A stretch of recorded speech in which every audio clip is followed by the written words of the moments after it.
Uno de mis géneros favoritos en los arcade siempre fueron los beat'em ups. Los más famosos los desarrolló Capcom o Konami. Pero el día de hoy en Chrono Arcadia vamos a hablar de otra mítica casa creadora de juegos, la genial Sega, que también le entró a los Yo contra el Barrio en el inmortal arcade Golden Axe. En 1988, Sega junto a uno de sus desarrolladores principales, Makoto Uchida, estaba reuniendo ideas para su próximo arcade. El japonés ya tenía un buen pedigrí en la compañía, participando en el exitazo Altered Beast. En esos años, Makoto-san vio la maquinita de Double Dragon en acción y pensó que la fórmula tenía mucho futuro y él podía darle un giro único al género, que aún estaba en pañales.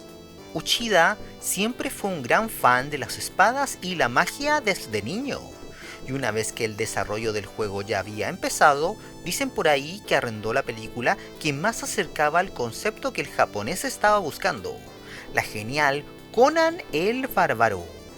Y su otra inspiración fueron los libros del Señor de los Anillos. El título original fue Battle Axe, pero el nombre ya estaba licenciado, así que no pudieron usarlo. Entonces lo cambiaron por Broad Axe. Este era bien recibido por todos los japoneses del equipo de desarrollo, pero el presidente de Sega América vio el color de una de las hachas del juego y propuso el título definitivo que tendría el juego, Golden Axe. La historia cuenta que en el reino de Yuria, una entidad malvada conocida como Dead Adder ha capturado al rey y a su hija y los mantiene cautivos en su castillo. Tres guerreros que comparten el deseo de venganza en contra de Adder, que hace algunos años destruyó sus hogares y asesinó a sus seres queridos. Los tres unen fuerzas y parten al rescate del rey de Yuria para liberar el reino del despiadado gigante. Y ellos son Axe Battler, un musculoso bárbaro equipado con una espada larga y busca vengarse por la muerte de su madre. La amazona Tairis Flare, la sexy princesa talentosa en la magia, desea su vendetta que se debe a la muerte de ambos padres a manos del villano. Y Gilius Thunderhead, el enano armado con una hacha, busca revancha por la muerte de su hermano. Este es un juego del ya mencionado género beat'em ups para dos jugadores simultáneos. Tiene una rápida y fluida acción, con enemigos traicioneros que no dudarán en atacarte por la espalda.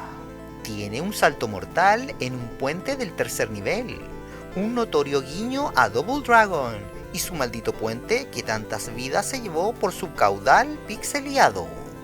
Los controles son simples, con solo dos botones y una palanca de 8 ejes. Hay varios tipos de ataque. El más sencillo es presionando el botón, y al hacer contacto con los enemigos puedes seguir golpeándolos, para hacer un combo que puede terminar con un lanzamiento o con unos hits extras de nuestra arma. Al tocar 2 veces seguidas con la palanca podremos correr, y dependiendo de la acción siguiente haremos una embestida si apretamos el botón de ataque, o también un gran salto que puede terminar con una letal ofensiva si presionas los botones con el timing adecuado. Y por último, si accionas ambos botones al mismo tiempo, los personajes harán un movimiento especial que atacará al lado contrario al que mires y será muy efectivo en contra de los enemigos traicioneros que nos ataquen por la retaguardia. Podremos lanzar magias, pero estas dependen de cuántas botellas azules tengamos en el momento de accionar el hechizo, y estos dichosos envases mágicos solo los botarán unos gnomos, que saldrán de vez en cuando durante la aventura o al final de cada nivel del juego. Entre más botellas, más fuerte será la magia. Cada personaje maneja un elemento distinto, y como lo mencioné antes, Tairis es la más aventajada en la hechicería y puede lanzar hasta 7 magias distintas, mientras que Axe tiene 4 y el enano Gilius solo 3. Los guerreros cuentan solo con 2 vidas y 3 barras de energía en el nivel normal del juego. Cada barra puede aguantar varios ataques antes de desaparecer y podrán ser rellenadas solo con carnes asadas, que las darán los gnomos verdes al final de algunos niveles.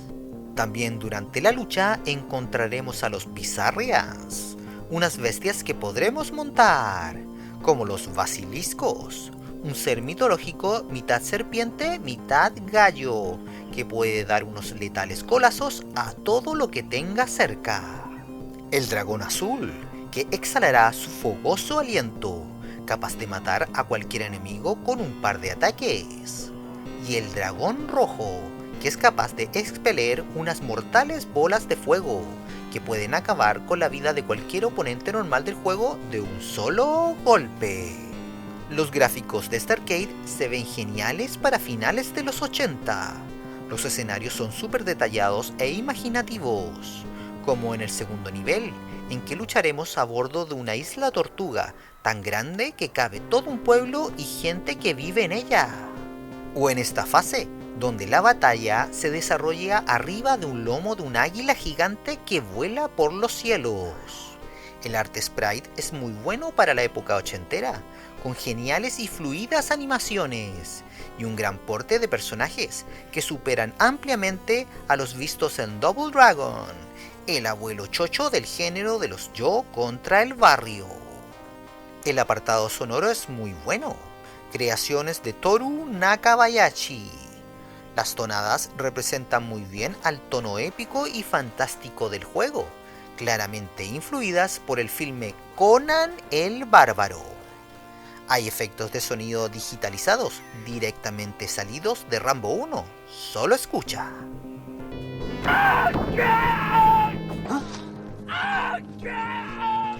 Hay solo 4 enemigos en el juego, y ellos son Henninger, equipado con una maza, son los miembros de rango más bajo de la armada de Dead Adder. Longmon, armado con un palo con pinchos, es uno de los adversarios más comunes del juego. Suburoka es el grupo de amazonas aliadas con Adder y son rivales al clan de Tairis. Y los esqueletos, unos guerreros no muertos que han sido invocados por la magia nigromante de Dead Adder. Están equipados con un escudo y espada, una clara referencia a la película de Jason y los Argonautas. A pesar de la poca variedad de enemigos, la acción nunca cansa ni se siente repetitiva, y debe ser porque el arcade es divertido y sus niveles son de corta duración. Y hablando de los 5 niveles del juego, estos son: el viejo reino de Firewood.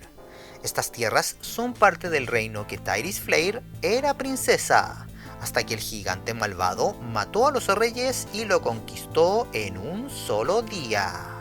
La Villa Tortuga.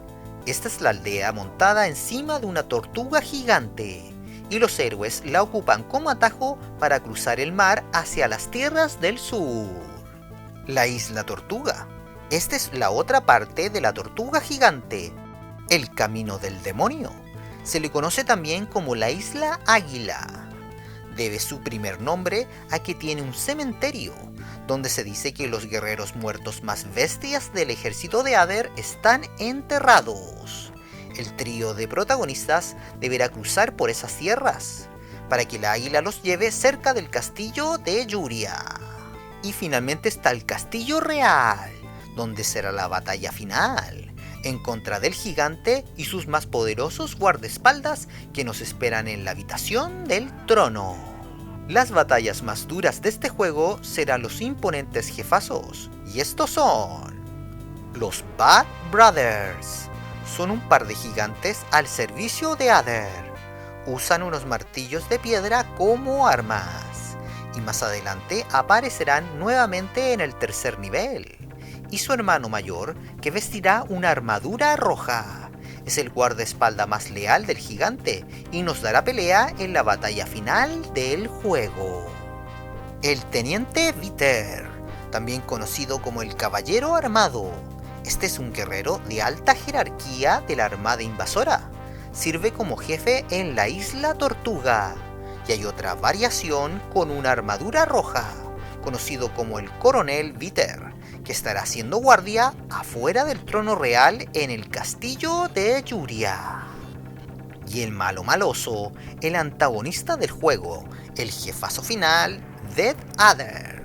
Él es un descendiente de los malvados gigantes que sobrevivieron a la batalla con los dioses hace centurias. Su único deseo es conquistar el mundo y reinar sobre él como su emperador. El final de Golden Axe es algo especial, porque no solo tiene un toque humorístico, sino que rompe la cuarta pared. Una vez vencido el gigante y empalado por su propia hacha, los personajes liberan al rey y a la princesa. Inmediatamente después, la escena cambia a un salón de arcades, donde los personajes del juego salen desde el gabinete al mundo real, donde persiguen a un trío de gamers asiduos a los juegos de Sega que deben correr por sus vidas.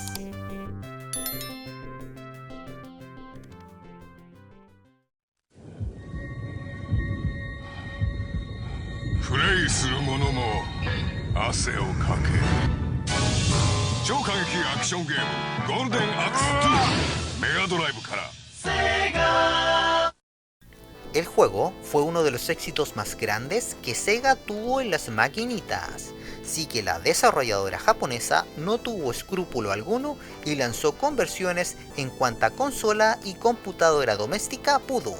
He aquí, todas ellas ordenadas por calidad. Este vómito jugable es para la ZX Spectrum. Fue desarrollado por Probe Software y distribuido por Virgin. Francamente se ve y se juega horrible. Los colores están reducidos al mínimo. Hay un solo botón de acción. No hay música mientras juegas y solo escucharás unos pocos efectos sonoros bien pobres para mi gusto. Lo positivo es la velocidad del juego, que es rápida y conserva el multijugador.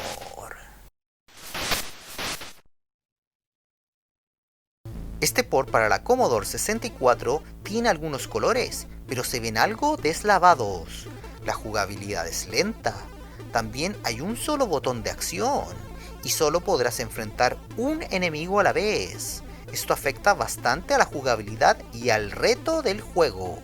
No tiene multijugador y el único punto bueno es sin duda su sonido y las excelentes conversiones de las clásicas tonadas del arcade.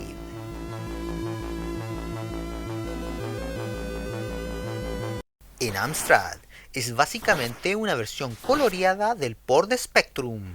Les recuerdo que todas las conversiones a computadoras domésticas fueron desarrolladas por Probe Software. Ciertamente los colores lo hacen ver mejor que los anteriores, pero la jugabilidad sigue siendo muy pobre. No tiene música cuando juegas, pero hay multijugador.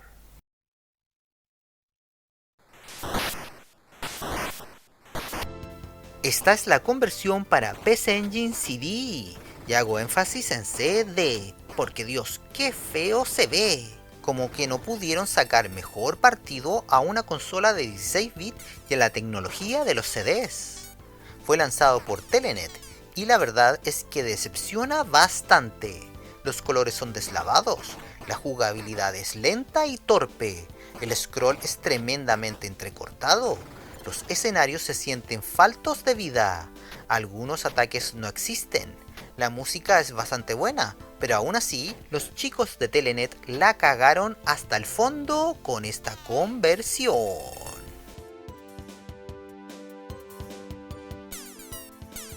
La Sega Master System es la siguiente. Los gráficos se ven muy bien para los 8 bits, pero sus animaciones y el scroll están entrecortados. Solo puedes elegir a Axe Butler. Por lo mismo, no tiene multijugador y sufre de algunos problemas de colisión. Al menos la música es decente.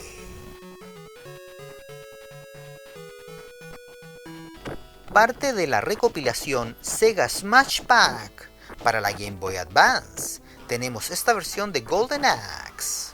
Los gráficos se ven muy bien. Los sprites son detallados y tienen un gran tamaño. Lo malo es que al hacer los sprites tan grandes, el espacio para luchar es algo estrecho, lo que afecta a la jugabilidad del título. La música tampoco suena muy bien, y solo tiene 2 tracks para todo el juego, y no hay multijugador. Sin duda, una mala versión del clásico.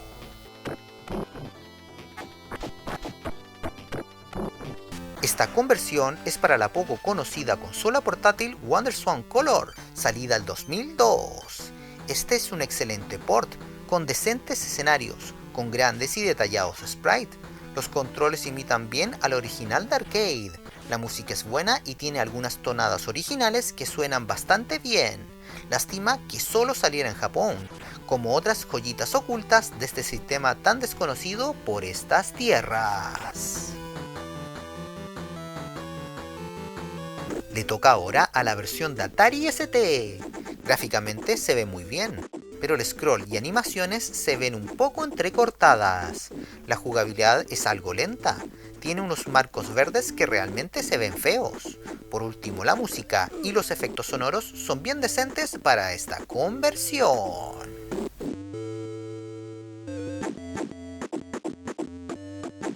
Es turno del port de Amiga. Se ve y se juega bastante bien, cercano al original de arcade. La música y efectos son excelentes. El scroll es suave, tiene la intro y el final intactos de las maquinitas y tiene multijugador. Lo único malo es que el control de Amiga solo tiene un botón, por lo que se tuvo que ajustar un poco la jugabilidad.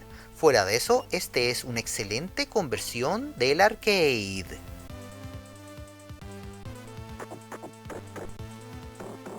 Ahora veremos el port de MS-DOS y se ve una gran conversión con excelentes gráficos, buena música y efectos de audio.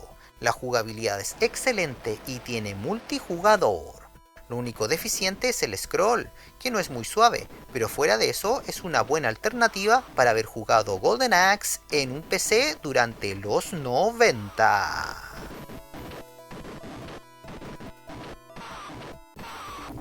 La mejor versión para consolas es sin duda para la Sega Genesis, pero algunas cosas tuvieron que cambiar para portearlo al humilde 16 bits de Sega, como por ejemplo, tiene menos colores en pantalla, los enemigos desaparecen al morir, algunos efectos de audio no están presentes, pero su jugabilidad es perfecta, y además Sega vio que el juego original era bien corto, sí que añadieron más niveles, más enemigos y un jefe extra secreto de nombre Deathbringer.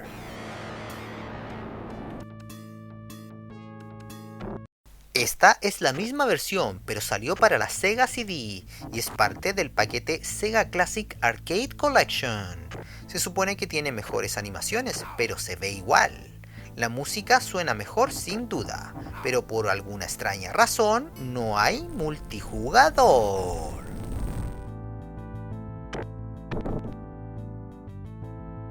Y como bonus extra veremos la versión para la PlayStation 2. Durante los 2000, Sega hizo remakes de varios de sus clásicos, en lo que se conoció como Sega Ages 2500 Series, y Golden Axe fue el quinto en salir. Sus gráficos son polígonos. Yo prefiero por lejos el Art Sprite, siento que se pierde un poco el encanto de antaño. Su sonido es genial, las tonadas están reconvertidas y suenan muy bien al igual que los efectos sonoros. Tiene escenas cinemáticas pero sin voces. La jugabilidad es algo más rápida, puedes golpear a varios enemigos al mismo tiempo. El ataque especial tiene su propio botón. Las barras de energía y magia son cambiadas por unas más modernas.